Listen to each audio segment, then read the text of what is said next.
Hey everybody, in this video we're going to be taking a look at Stephen King's behemoth 1994 novel, Insomnia. We'll show you what to look for when trying to identify first US and first UK editions of the book, as well as provide some thoughts on the novel itself.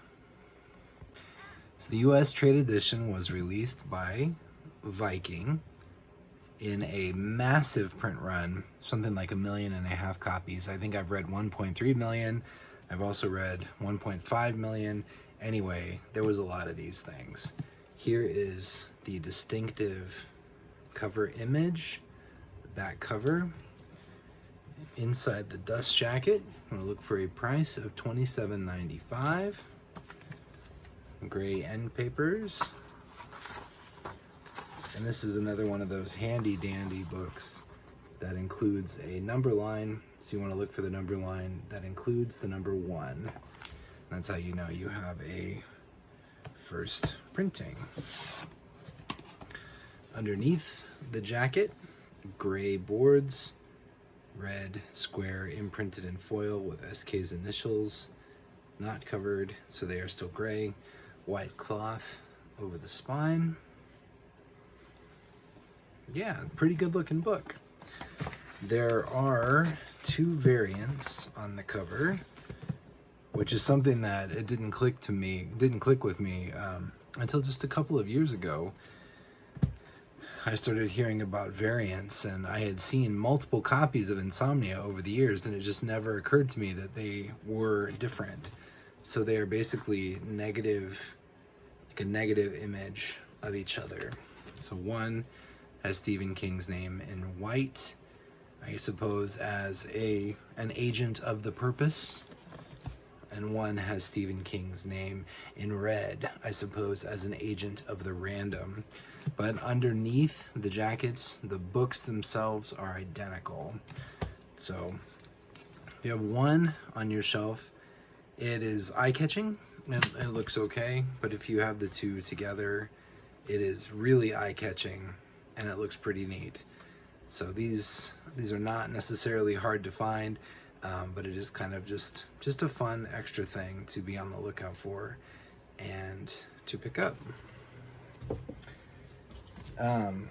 Stephen King has released a lot of books, and part of me feels like this jacket is just hideously ugly, and another part of me feels like it's actually pretty cool.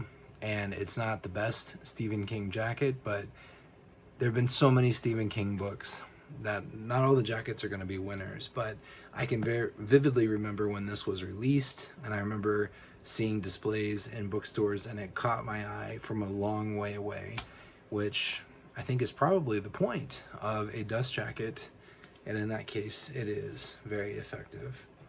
Pretty distinctive in Stephen King. On the back cover, his shirt has an image of an eye, and it says, "We never sleep." But anyway, there is the first US trade edition. Now we're going to look at the first UK trade hardcover edition of the novel. For some reason, Mark doesn't have this. Mark, why don't you have this book? It's not hard to get. But anyway, here is the British first edition of Insomnia, which features slightly nicer artwork than the US, but still not awesome.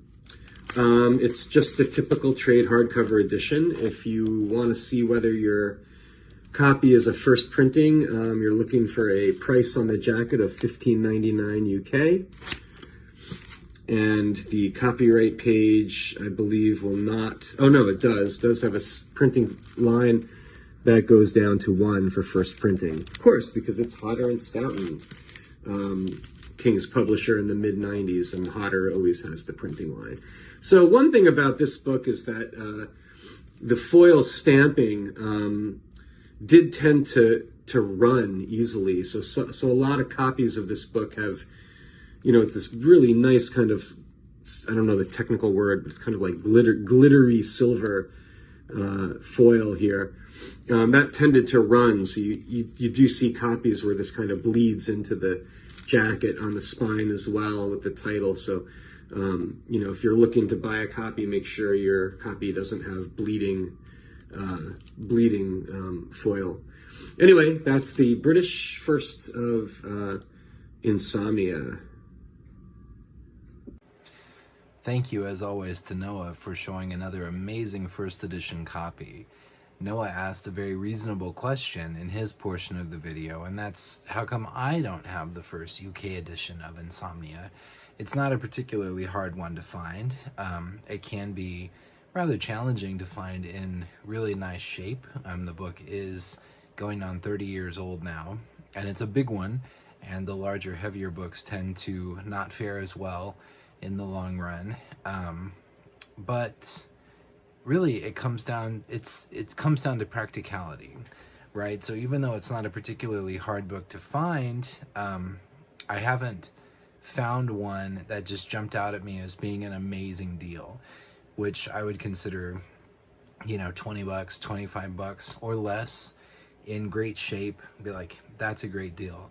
But they're either copies that I've looked at are either far more than that, or they are around that price, but they're overseas somewhere, in the UK or in Australia or someplace like that, and they cost an arm and a leg for shipping. When it comes down to it, the finances are not limitless, and there's a list, and there's just always so many things that come higher on the list. I always have my eyes open. There's always a lot of things that I'm looking for and I'm open to if a great deal comes along. But so far, Insomnia First UK Edition hasn't jumped out at me as being the right book for the right price at the right time. Another consideration is simple shelf space. I'm already at the point where I'm having to make decisions about what to leave out on the main shelves and what to put in boxes and store in the closet, because I just don't have enough space.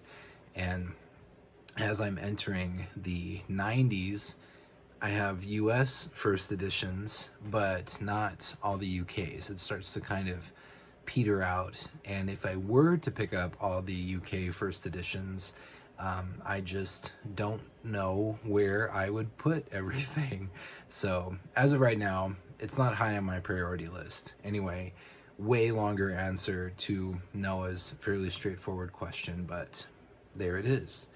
When it comes to Insomnia, so Insomnia was a book that I first read when I was 16 years old, and I've always had really fond memories of it. It's kind of surprising that a 16-year-old would enjoy Insomnia so much, but I did. And I recently got back from a road trip, and what better thing to do on a road trip than to read or listen to a book? And so I decided Insomnia is a big beefy thing, that I would check it out and listen to it and sort of go through it again for the first time since 1999. And it has been a really interesting experience to reacquaint myself with the things that I remembered, refresh myself on the things that I had forgotten. And unlike some of the books, which I first read when I was a teenager and loved and can hardly stand now that I'm an adult, I still very much enjoy Insomnia. And I'm a little surprised now that I enjoyed it so much at 16, and I'm a little surprised now that I enjoy it so much now. It still holds up. It is long. It's really long, and it's not necessarily action-packed. What I remember about it when I was 16 is that it just kind of meanders and takes its sweet time picking up, and you just are immersed in the world of the so-called old crocs of Ralph and his friends, and I really enjoy that world. I enjoy the detail that builds up. There's always subtle tension and mystery and things happening in the background that progressively get closer and closer to the forefront. And then as Ralph's insomnia gets worse and worse, and then he starts seeing things, and even though Stephen King writes about the auras and the visions and the sort of hallucinations that Ralph is seeing in exhaustive detail, I found myself getting caught up in the joy and the wonder of it all, and thoroughly enjoying it when I was 16, and now when I am 39, I enjoy it. When I was 16, there are some social aspects of the novel that didn't resonate with me on such a personal level when I was 16, but in a lot of odd ways, the entire subplot about Susan Day, or subplot, I guess it is the plot, it's integral to the plot, but the part about Susan Day seems really ripped from the headlines today, which is kind of interesting, and it's worth going back and revisiting books that you haven't read in decades, and you see them in new ways, and sometimes they seem hopelessly out of date, and sometimes they seem very timely. And Insomnia, surprisingly, is timelier than ever, going back through it. So I highly recommend a reread.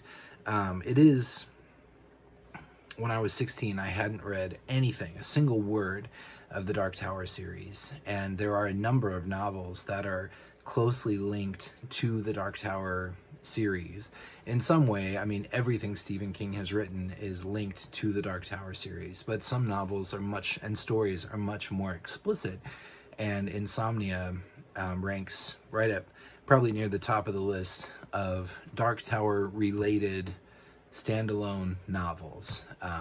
So if you're a fan of the Dark Tower series, I would recommend reading that series and then going back and picking up Insomnia, and a lot of it will really jump out at you, details and things. And if you enjoy the Dark Tower series, there's a lot in Insomnia that you will also enjoy because of your enjoyment of the Dark Tower series. However, when I was 16, like I said, I hadn't read the Dark Tower series. I still thoroughly enjoyed Insomnia. So it's not required to be a Dark Tower scholar to pick up Insomnia and enjoy it. And the other thing that really stands out to me, so when I was 16, I also hadn't read It. And It takes place in the fictional town of Derry, and Insomnia does as well. And now that I've read It, it's really nice to go back and revisit Derry with a group of characters that were sort of peripherally aware of the things that were happening, not the specific things, but the sort of bigger picture issues that were happening during the events of It. They are all still there doing their thing, and it's interesting to catch up with the town several years after the events of It and see how everything has settled and everything is carrying on.